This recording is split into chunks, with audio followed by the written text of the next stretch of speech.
Good morning to all of you. आज के data structure की इस क्लास में हम जो टॉपिक देखने जा रहे हैं उसका नाम है सर्कुलर क्यू। क्यू का एक टाइप है सर्कुलर क्यू, जिसके बारे में हम लोगों ने प्रीवियस क्लास में भी स्टडी किया था। आज हम लोग देखेंगे कि सर्कुलर क्यू में कैसे इंसर्शन ऑपरेशन परफॉर्म होता है और कैसे डिलीशन ऑपरेशन परफॉर्म होता है। हम लोगों ने प्रीवियस क्लास में एग्जांपल के थ्रू पूरा सर्कुलर क्यू होता क्या है और सर्कुलर क्यू का क्या कॉन्सेप्ट है, इन सारे चीज को हम लोगों ने पढ़ा था प्रीवियस क्लास में। ठीक है, आज हम लोग देखेंगे इसका एल्गोरिथम इंसर्शन। इसमें दो ऑपरेशन जो परफॉर्म होंगे, इंसर्शन और डिलीशन। तो इंसर्शन का एल्गोरिथम क्या होता है सर्कुलर क्यू में और डिलीशन का एल्गोरिथम क्या होता है और वो कैसे काम करता है। काम करने का हालांकि कॉन्सेप्ट हम लोग पिछले क्लास समझ चुके हैं, फिर भी हम लोग एल्गोरिथम के साथ भी इस चीज को समझेंगे। ओके, तो एल्गोरिथम पर हम लोग आते हैं। अब देखिए, अब यहाँ पे कहता है ये हम एल्गोरिथम हमारा आ गया। हम लोगों ने अभी एल्गोरिथम की बात किया। ठीक है, तो आप ये देख रहे हैं हेडिंग दिया हुआ है algorithm for inserting the element in circular queue. यानी हम लोग इंसर्शन और डिलीशन दोनों एल्गोरिथम देखेंगे, लेकिन एक एक करके देखेंगे। अगर एक ही में दोनों देखेंगे तो कंफ्यूजन हो सकता है हम लोग का। ठीक, कंफ्यूज कर सकते हैं हम लोग। ठीक है, इसलिए हम लोग दोनों को अलग अलग करके देखेंगे। जब दोनों कॉन्सेप्ट क्लियर हो जाएगा तो अकॉर्डिंग नीड हम लोग प्रोग्राम में दोनों के एक साथ में इंप्लीमेंट कर सकते हैं। ठीक है,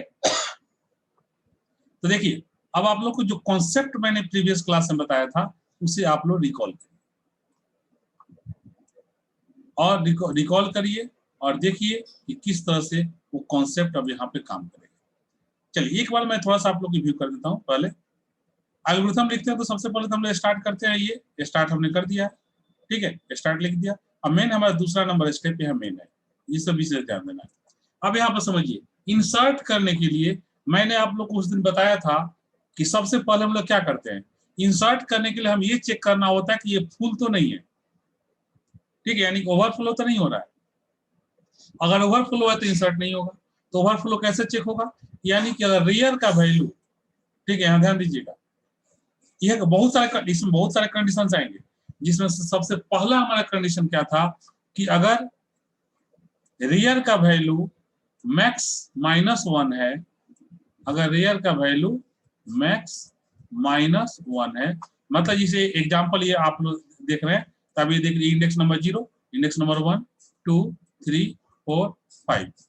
ठीक है, तो यहाँ पर जो मैक्स -1 होता है, ये टोटल क्या वो 6 एलिमेंट को रखने का सर्कुलर क्यू हो गया। तो मैक्स -1 जो होगा वो क्या कहलाएगा 5। तो यानी रियर अगर जो हो वो मैक्स -1 पे हो, यानी कि इस एग्जांपल के लॉन्ग अगर रियर हमारा 5 पे हो, तो आप देख भी रहे हैं रियर को 5 पे दिखा रहे हैं। ठीक है, रियर 5 पे हो और फ्रंट जो हो वो 0 पर, ध्यान दीजिएगा, और फ्रंट 0 पर देखिए यहाँ पे 0 इंडेक्स पे आपका यहाँ फ्रंट दिखा रहा है। तो इस परिस्थिति में रियर अभी आगे नहीं जा सकता है, तो हम लोग कहेंगे कि ये जो सर्कुलर क्यू है वो फुल हो गया है, अब इसमें एलिमेंट इंसर्ट नहीं हो सकता है। ठीक है, तो आप देखिए यहाँ पर हम लोग जो देख रहे हैं स्टेप नंबर 2 में सबसे पहले देखिए कंडीशन लगा हुआ if rear equal to max -1 and front equal to 0, print queue is overloaded. ये सॉरी ओवरलोडेड नहीं, ओवरफ्लो। ठीक है, प्रिंट क्यू इज ओवरफ्लो। ठीक है, तो हमारा ये क्यू क्या हो गया, ओवरफ्लो हो गया, मतलब अब एलिमेंट इंसर्ट नहीं हो सकता है, यहीं पे बात खत्म हो गई। ठीक है, लेकिन अगर ये यहाँ नहीं है, मतलब हमने ये जो कंडीशन दिया, अगर ये कंडीशन फॉल्स हो गया, मतलब ये मैक्स रियर जो है मैक्स -1 पर नहीं है, ठीक है, या फ्रंट 0 पर नहीं है, दोनों में से कोई एक भी, और आइदर ये दोनों में से कोई एक भी अगर गलत है या दोनों ही गलत है, ठीक है, तो ये हमारा कंडीशन क्या हो जाएगा, रॉन्ग हो जाएगा। यहाँ एंड लिखा हुआ, एंड देने का मतलब क्या होता है, आप सब कुछ समझते हैं। एंड का मतलब लेफ्ट वाला जो एक्सप्रेशन है और जो राइट वाला एक्सप्रेशन है, दोनों ही एक्सप्रेशन ट्रू होना चाहिए, तभी एंड का मतलब से होता है। ठीक है, एंड देने का मतलब ही है कि ये दोनों ही एक्सप्रेशन, लेफ्ट एक्सप्रेशन और राइट एक्सप्रेशन दोनों ट्रू होना चाहिए, मतलब दोनों ट्रू होगा तो ही कंडीशन ट्रू माना जाएगा। ठीक है, तो दोनों में से कोई एक भी अगर कंडीशन फेल हो गया, एक भी स्टेटमेंट अगर रॉन्ग हो गया या दोनों रॉन्ग हो गया, तो ये कंडीशन फॉल्स हो गया। तो जब ये कंडीशन ट्रू होगा तब तो मैसेज क्लियरली आपको मिल गया कि ये ओवरफ्लो, मतलब एलिमेंट अब इंसर्ट नहीं हो सकता। लेकिन अगर ये कंडीशन फॉल्स हो गया, तो ये कंडीशन फॉल्स हो गया, इसका मतलब है कि एलिमेंट इंसर्ट हो सकता है। तो अब क्या करेंगे, इस इफ के एल्स में जाएंगे। ये जो इफ है इसका देख रहे हैं यहाँ पे एल्स है, इसके एल्स में जाएंगे। इसमें एल्स, इसके एल्स में जाने के बाद जो सबसे पहला काम करेंगे, हमें एलिमेंट को इंसर्ट करना है, तो हमें एलिमेंट चाहिए होगा ना। तो देखिए आप देख रहे हैं यहाँ पे एरो देकर यहाँ लिखा हुआ है, मिसिंग था इसलिए थोड़ा एरो देकर लिखा हुआ है। अब समझिए, रीड एन, यानी सबसे पहले हम लोग क्या करेंगे, उस वैल्यू को रीड कर लेंगे जो हमें इंसर्ट करना है। तो हम लोग रीड एन कर लिए। अब रीड एन करने के बाद अब यहाँ क्या कर देखिए, करें कि अब फिर कंडीशन चेक करेंगे।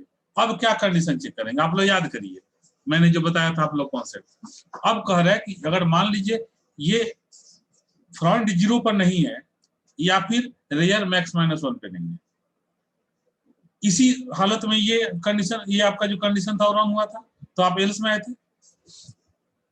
तो इससे साफ जाहिर हो गया कि या तो रेयर अपने पोजीशन पर नहीं है, या फ्रंट अपने 0 वाले पोजीशन पे नहीं है, या फिर रेयर अपने मैक्स -1 के पोजीशन पे नहीं है। जब जाहिर है तो अब हमें लेकिन हमें ये नहीं पता है कि अभी भी फ्रंट कहाँ है और रेयर कहाँ है, ये हमें अभी भी नहीं पता। सिर्फ इतना ही पता है कि फ्रंट 0 पर नहीं है और या फिर रेयर मैक्स -1 पर नहीं है, मतलब दोनों में से कोई एक या दोनों अपने पोजीशन पे नहीं है।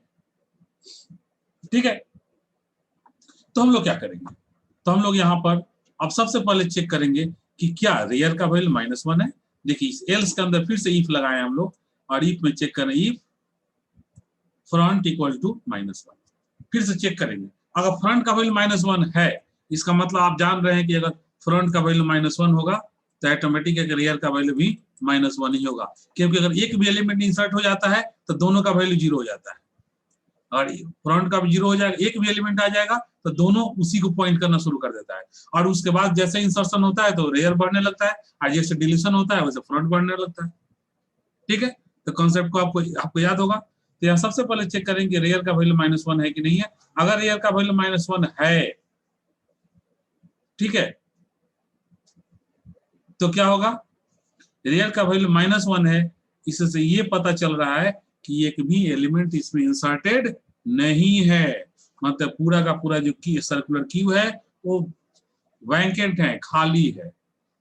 तो हम यानी अब जो हम इंसर्ट करेंगे वो पहला ही एलिमेंट होगा। तो जो पहला एलिमेंट होगा तो कहाँ जाएगा, स्वाभाविक है कोई इंडेक्स नंबर 0 पर जाएगा। तो जब इंडेक्स नंबर 0 पर जाएगा तब फ्रंट भी इसको पॉइंट करना शुरू कर देगा और रेयर भी इसको पॉइंट करना शुरू कर देगा। मतलब कि अब यहाँ देखिए फ्रंट इक्वल टू 0 हो जाएगा, रेयर इक्वल टू भी 0 हो जाएगा, और उसके बाद C Q rear equal to N हो जाएगा, मतलब यहाँ एलिमेंट इंसर्ट हो जाएगा। मान लो एलिमेंट हमारा 2 था तो 2 हमारा यहाँ इंसर्ट हो गया।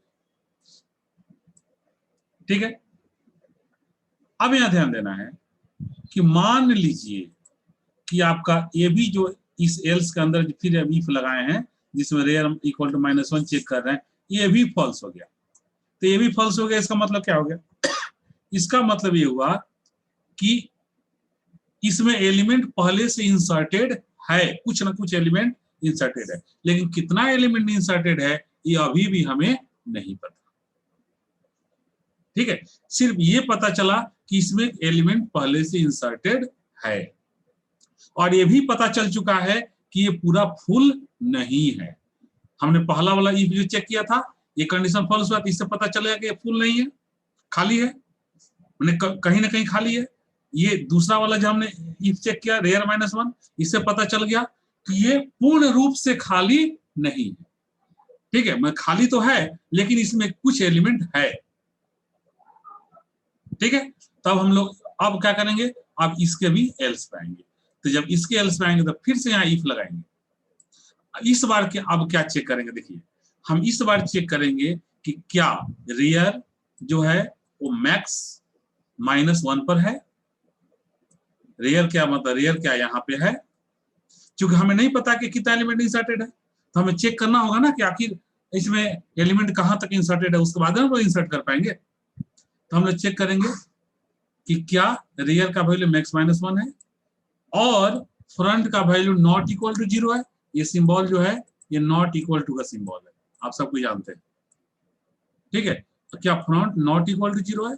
अगर फ्रंट नॉट इक्वल टू 0 है और रियर मैक्स माइनस 1 है, मतलब कि ये जो फ्रंट रियर यहाँ है लेकिन फ्रंट यहाँ नहीं है, फ्रंट मान लो यहाँ है या यहाँ है, मतलब 0 छोड़कर कहीं दूसरी जगह, एक लाइन आप सीधा समझो, ठीक है। तो हम क्या करेंगे, मतलब ये खाली है तो रियर मतलब आगे बढ़ सकता है, तो रियर यहाँ आ सकता है, तो रियर वो क्या करेंगे, 0 इंडेक्स नंबर 0 पर ले आएंगे। तो देखिए रियर इक्वल टू 0 और उसके बाद C Q rear equal to N, मतलब एन जो हमने यहाँ रीड किया है क्या करेंगे, अब उसको यहाँ पर हम लोग पुट कर देंगे, ठीक है। अब मान लीजिए कि ये भी कंडीशन फॉल्स हो गया आपका, मतलब ये फॉल्स हुआ तो आप यहाँ पे आए, ये भी फॉल्स हो गया तो आप यहाँ पे आए, या ये भी फॉल्स हो गया। तो जब ये भी फॉल्स हो गया तो क्या होगा, इस ये भी फॉल्स होने का मतलब ये होता है कि आपका जो रियर है वो यहाँ पर नहीं है, मतलब रियर मैक्स माइनस 1 पर नहीं है। यहां से ये कंडीशन फॉल्स होने का मतलब क्या होता है कि ये देखिए ये दोनों में से कोई एक गलत है या दोनों गलत है, ठीक है, तभी ये कंडीशन फॉल्स होगा। तो इससे पता चल गया कि रियर जो है वो मैक्स माइनस 1 पे नहीं, ठीक है। और अगर ये गलत हो गया, इससे पता चल गया कि फ्रंट 0 पर है, ठीक है, लेकिन रियर जो है मैक्स माइनस 1 पर नहीं। तो रियर अब यहाँ नहीं 5 पर नहीं कर, बल्कि किसी दूसरी जगह पे है, तो किसी भी दूसरी जगह पर है तो क्या करेंगे, रियर को 1 से आगे बढ़ा देंगे और वहां एलिमेंट इंसर्ट कर देंगे, ठीक है। तो देखिए अब यहाँ पर क्या हो गया, देखिए rear equal to rear plus 1, मतलब रियर का वैल्यू 1 से बढ़ गया और C Q rear equal to N, ठीक है, यहाँ पर एलिमेंट वहां इंसर्ट हो गया, ठीक है। तो ये हमारा था, उसके बाद हम क्या करेंगे, स्टॉप हो जाएगा तीसरा स्टेप। तो this is the algorithm of insertion in circular queue, मतलब ये हमारा जो एल्गोरिथम हमने आप देखा, ये एल्गोरिथम हमारा सर्कुलर क्यू में इंसर्शन का एक एल्गोरिथम, ठीक है। हम लोग इस कॉन्सेप्ट को समझ गए, ठीक है। अब हम लोग नेक्स्ट क्लास में देखेंगे इसका डिलीशन का एल्गोरिथम, ठीक है। आज हम नहीं पढ़ाना देते हैं, ओके।